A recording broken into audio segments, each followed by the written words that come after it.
লাইলাতুল কদর, এই কদরের রাতটা হচ্ছে এমন রাত যেটা খায়রুম মিন আলফি শাহর, 1000 মাসের চেয়েও সেরা। 1000 মাস লাগাতার ইবাদত করলে যে সওয়াব, কদরের রাতে ইবাদত করলে এর সমান সওয়াব হবে নাকি? সমান হবে না। আল্লাহ তাআলা বলেছেন খায়রুম মিন আলফি শাহর, না, এর চেয়েও শ্রেষ্ঠ, এর চাইতেও বেশি। 1000 মাসে, অর্থাৎ 1000 মাসে হয় 83 বছর 4 মাস।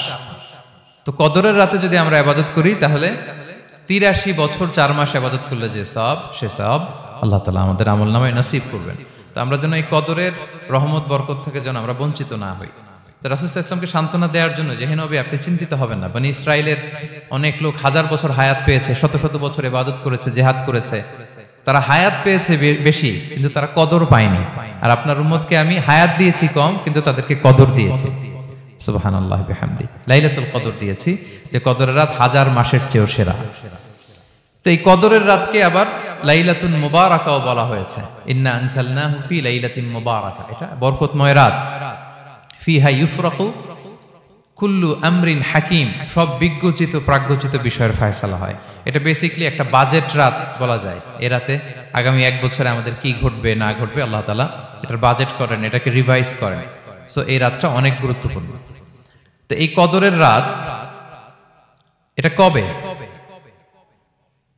এটা স্পেসিফিক ছিল, মানে সুনির্দিষ্ট ছিল। রাসূল সাল্লাল্লাহু আলাইহি ওয়াসাল্লাম আমাদেরকে জানাতে চেয়েছিলেন কবে, কিন্তু রাসূল সাল্লাল্লাহু আলাইহি ওয়াসাল্লাম জানাতে পারেননি। সহিহ বুখারীতে এসেছে যে রাসূল সাল্লাল্লাহু আলাইহি ওয়াসাল্লাম খারাজান নবী সাল্লাল্লাহু আলাইহি ওয়াসাল্লাম লিয়ুখবিরানা বিলাইলাতিল কদর। উবাদা ইবনে সামিত রাদিয়াল্লাহু তাআলা আনহু বলেন রাসূল সাল্লাল্লাহু আলাইহি ওয়াসাল্লাম আমাদেরকে জানাতে বের হয়েছিলেন যে কবে কদরের রাতটা। ফাতালাহা রাজুলান মিনাল মুসলিমিন, হঠাৎ মুসলমানদের মধ্য থেকে দুইজন ঝগড়া লাগলো, তর্ক লাগলো আর কি। রাসূল সাল্লাল্লাহু আলাইহি ওয়াসাল্লাম হঠাৎ করে ওই ঝগড়ার দিকে খেয়াল করলেন, ওইদিকে খেয়াল করে ওই তারিখটার কথা তিনি ভুলে গেলেন। ফারুফিআত, রাসূল সাল্লাল্লাহু আলাইহি ওয়াসাল্লাম বললেন আমার হৃদয় থেকে, অন্তঃকরণ থেকে এটাকে উঠিয়ে নেওয়া হবে। এখন আমি মনেই করতে পারছি না এটা কি 23 না 25 না 27 না 29, আমি মনে করতে পারছি না। এজন্য রাসূল সাল্লাল্লাহু আলাইহি ওয়াসাল্লাম বলেছেন যে তবে আমি এতটুকু মনে করতে পারছি, ফালতামিসুহা ফিল আশরিল আওয়াখিরি ফিল বিত্রি, রমাদানের শেষ দশকের বেজর রাত্রিগুলোতে তোমরা কদর তালাশ করো। বেজর রাতে যদি তোমরা কদর তালাশ করো তাহলে এই কদর সুনিশ্চিতভাবে তোমরা পাবে। তো এই জন্য স্কলাররা সবসময় বলেন যে লাস্ট 10 days অফ রমাদান খুব গুরুত্বপূর্ণ, সবচেয়ে the cream time of Ramadan. I repeat, এটা রমাদানের একেবারে মাহেন্দ্রক্ষণ। এই 10 দিনের যে কোনো 10 রাতের যে কোনো রাত কদর হয়ে যেতে পারে, বিশেষ করে অড নাইটস গুলো 21, 23, 25, 27 এবং 29, যে কোনো দিন হয়ে যেতে পারে কদর। সো বুদ্ধিমানের কাজ হচ্ছে আমরা যেন রমাদানের শেষ 10 রাতে লাগাতার একইভাবে একই স্পিডে আমরা যেন ইবাদত করি। কোন রাতে বেশি করলাম, হয়তো 27-এর রাতে আমি খুব ভাব গাম্ভীর্য নিয়ে খুব আবেগ নিয়ে ইবাদত করলাম, কিন্তু হয়ে যেতে পারে যে এবছর কদর ছিল 25-এর রাত, হতে পারে না? পারে। তো আমরা তো মিস করে ফেললাম। তো আমরা যেন মিস না করি, বুদ্ধিমানের কাজ হবে সমান তালে ইবাদত করা। এবং এটা এত গুরুত্বপূর্ণ, রাসূল সাল্লাল্লাহু আলাইহি ওয়াসাল্লাম এত এমফাসাইজ করে কোন রাতের কথা বলেনি। আরবি মাস অনুযায়ী 354টা রাতের মধ্যে সবচাইতে শ্রেষ্ঠ রাত, সবচাইতে শ্রেষ্ঠ রাত সূর্য ডোবার পর থেকে হাত্তা মাতলাইল ফাজর, ফজরের সূচনা লগ্ন পর্যন্ত শান্তিময় এ রাত, বরকতের এ রাত। রাসূল সাল্লাল্লাহু আলাইহি ওয়াসাল্লাম বলেছেন মান হুরিমা খায়রাহা ফাকাদ হুরিম, যে কদরের বরকত থেকে খায়ের থেকে বঞ্চিত হলো সে আসলেই বঞ্চিত। হি ইজ দ্য লুজার, সে হতভাগা, সে পোড়া কপাল, সে বঞ্চিত। মান হুরিমা খায়রাহা ফাকাদ হুরিম, যে কদর পেল না সে হতভাগা। এখন আমরা কি হতভাগা হতে চাই? আমরা তো শুরুতে অনেক হোপফুল ছিলাম, এত এত ব্লেসিংস, এত এত বরকত, রহমতের ফলগুধারায় আমরা প্লাবিত হচ্ছি রমাদানে। তা আমরা তো হতভাগা হতে চাই না।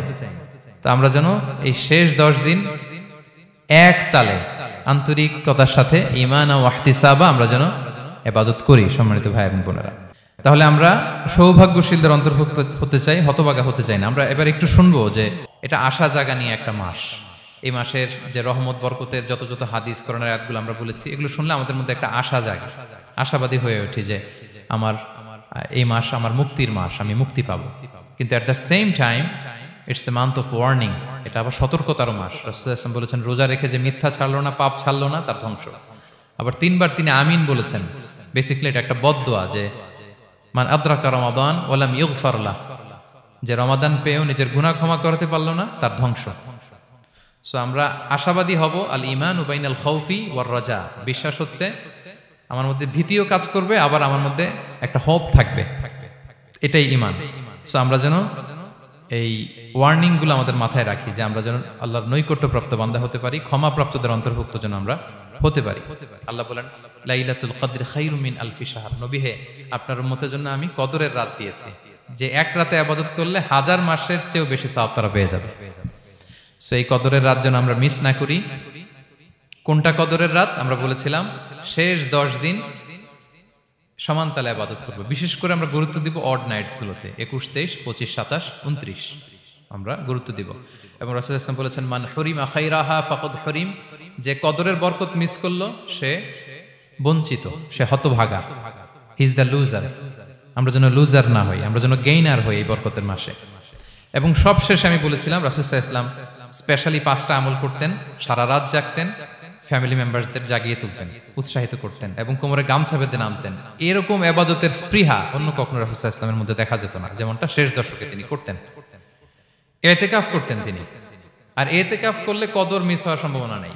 এটা 21-এ হোক, 25-এ হোক, 23-এ হোক, আমি তো মসজিদে, আমি তো কিয়ামুল লাইলে অংশগ্রহণ করতেছি, আমি তেলাওয়াত করতেছি, আমি প্রতিদিনই দোয়া করতেছি, মিস হওয়ার কোনো সম্ভাবনা নেই। আমরা যেন ইতিকাফের চেষ্টা করি, অথবা পার্ট টাইম ইতিকাফ যেন অন্তত করি 5 দিন 3 দিন, অথবা রাতের সময়গুলো মসজিদে যেন আমরা কাটাই।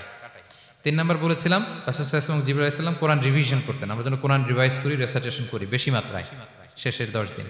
কিয়ামুল লাইল ফালা তাসআল আন হুসনিহিন্না ওয়া তুলিহিন্না, কত সুন্দর কিয়ামুল লাইল ছিল বলে বোঝানো যাবে না। তো আমরা যেন এরকম দীর্ঘ সময় কিয়ামুল লাইল করি। আর সবশেষে বলেছিলাম দোয়া করা। দোয়া করা হচ্ছে দোয়া মুমিনের হাতিয়ার। দোয়া মানুষের জীবন চেঞ্জ করে দিতে পারে। চাওয়ার মতো চাইলে আল্লাহ ফেরান না, আল্লাহ তো দেওয়ার জন্যই বসে আছেন। আমরা যেন কায়মনো বাক্যে আল্লাহ তাআলার কাছে চাই, অশ্রুসিক্ত নয়নে যেন আমরা চাই। অনুতপ্ত বান্দার চোখের পানির ফোঁটা আল্লাহর কাছে খুব প্রিয়। 2 ফোঁটা আল্লাহর কাছে সবচেয়ে প্রিয়, জিহাদের ময়দানে মুজাহিদের রক্তের ফোঁটা আর অনুতপ্ত বান্দার চোখের পানির ফোঁটা। বান্দা অনুতপ্ত হয়ে, রিপেন্টেন্ট হয়ে চোখের পানি ছেড়ে যখন কাঁদে আর দোয়া করে, ওই চোখের পানি চোখ বেয়ে, নাকের ডগাবে, মাটিতে পড়ার আগেই আল্লাহ তার সব গুনাহ মাফ করে দেয়। আমরা যেন সেই অনুতপ্ত বান্দাদের কাতারে শামিল হতে পারি। রাসূল সাল্লাল্লাহু আলাইহি ওয়াসাল্লাম যেভাবে কিয়ামুল লাইল করতে আমাদেরকে উৎসাহিত করেছেন, আমরা যেন সেভাবে কিয়ামুল লাইল করতে পারি।